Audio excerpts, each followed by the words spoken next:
নমস্কার, আমি রিয়া। আপনাদের সবাইকে রিয়াঙ্গনা রকমারিতে স্বাগত।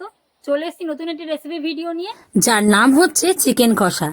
এই যা গরম পড়ছে, গরমে কিন্তু ভাত খাওয়া একদম যাচ্ছে না।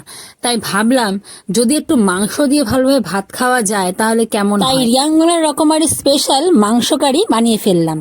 বাজার থেকে মাংসটা কিনে নিয়ে সেটাকে ধুয়ে বেছে নিয়ে চলে এসেছি। প্রত্যেকের বাড়িতেই মাংস রান্না হয়, তবে এক একজনের মাংস রান্নার স্টাইল কিন্তু এক এক ধরনের হয়।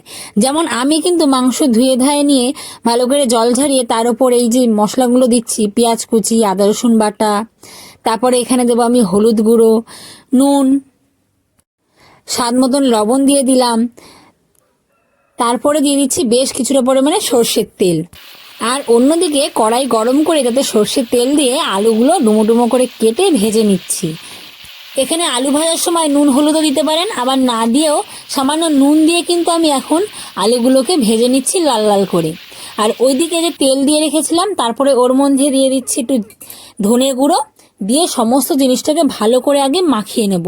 আমি কিন্তু এইভাবেই মাংস রান্না করি প্রথম থেকেই।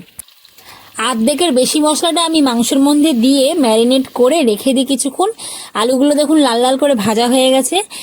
এইবার ওই একই কড়ার মধ্যে আবার কিছুটা তেল দিয়ে দিলাম, তার মধ্যে গরম মশলা ফোড়ন দিয়ে দিয়েছি, আর দিয়ে দিয়েছি কিছুটা পেঁয়াজ আর লঙ্কা কুচি। পেঁয়াজ আর লঙ্কা কুচিগুলো যখন ভালো করে ভাজা হয়ে আসবে তখন আমি এর মধ্যে দিয়ে দিয়েছি ম্যারিনেট করা মাংসগুলো। এবার ম্যারিনেট করা মাংসটা দিয়ে তারপর এটাকে কিন্তু ভালো করে কষিয়ে নেব। দেখলেন বাইরের আবহাওয়াটা একদম কিন্তু ঝকঝকে পরিষ্কার, খুব সুন্দর রোদ উঠেছে, তবে তেমন কিন্তু গরমও লাগছে। তবে আমরা যেহেতু গ্রামের দিকে বাস করি, গ্রামের চারিদিকে খোলামেলা বাতাস আমরা সবসময় পাই।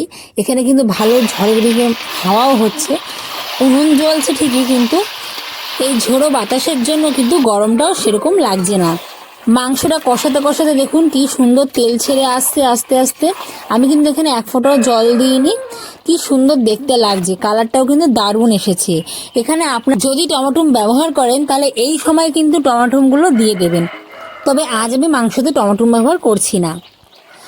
আমার রান্নার স্টাইল যদি আপনাদের ভালো লেগে থাকে তাহলে অবশ্যই কিন্তু আপনারা আমার চ্যানেলে যদি নতুন এসে থাকেন তাহলে চ্যানেলটিকে সাবস্ক্রাইব করে রাখুন এবং পাশে থাকা বেল আইকনটিকে প্রেস করে অল প্রেস করে রাখবেন, যাতে আমি যখনই নতুন ভিডিও আপলোড করব আপনার মোবাইলে যেন সবার আগে নোটিফিকেশনটা পৌঁছে যায়। মাংসগুলো ভালো করে কষে তেল ছেড়ে এসছে, সেই মুহূর্তে কিন্তু আমি আলুগুলো দিয়ে দিলাম। আলুগুলো দিয়ে দেওয়ার পর আবার কিছুক্ষণ আমি এখানে কষিয়ে নেব। ভিডিওটা যদি এতক্ষণ আপনাদের ভালো লেগে থাকে তাহলে অবশ্যই একটি লাইক করে দিন। আর যদি আমাকে কিছু জানাতে চান তাহলে অবশ্যই কিন্তু কমেন্ট বক্স খোলা রয়েছে, কমেন্ট করে যান। এই যা গরম পড়ছে, গরমের সময় কিন্তু এক ফোঁটা ভাত কিন্তু খাওয়া যাচ্ছে না। মাংস টানে টানে যদি আজকে একটু ভাত খাওয়া যায়, দেখা যাক। এইবারে আমার কষানোটা পুরোপুরি হয়ে গেছে, তাই এর মধ্যে জল দিয়ে দিলাম। জল দিয়ে একটু নেড়ে চেড়ে নেবো, নেওয়ার পর এটাকে ঢাকা দিয়ে ফুটতে দেবো। খুব সহজ এবং সিম্পল আমার একদম রেসিপি, কোনো তামঝাম বেশি মশলাপাতিও নয়, হালকা মশলাপাতি দিয়ে আমি আজকে মাংসটা রান্না করলাম। আশা করছি রেসিপিটা আপনাদের খুব ভালো লাগবে। দেখুন ফুটে উঠেছে, আমাদের এখানের মাংসর আলু কিন্তু প্রায় সেদ্ধ হয়ে এসেছে। উনুনে রান্না করলে এই হচ্ছে একটা ব্যাপার, খুব তাড়াতাড়ি কিন্তু রান্নাটা হয়ে যায়। যাই হোক, আমি এখানে গরম মশলা বেটে এর মধ্যে দিয়ে দিলাম, আর এইবার আমি এটাকে নামিয়ে ফেলবো। দেখেই বুঝতে পাচ্ছেন মাংসটা কত সুন্দর দেখতে লাগছে, তাহলে ভাবুন খেতে কতটা টেস্টি হয়েছে। খেতে কিন্তু দারুণ হয়েছিল, সবাই কিন্তু প্রশংসা করেছিল আমার।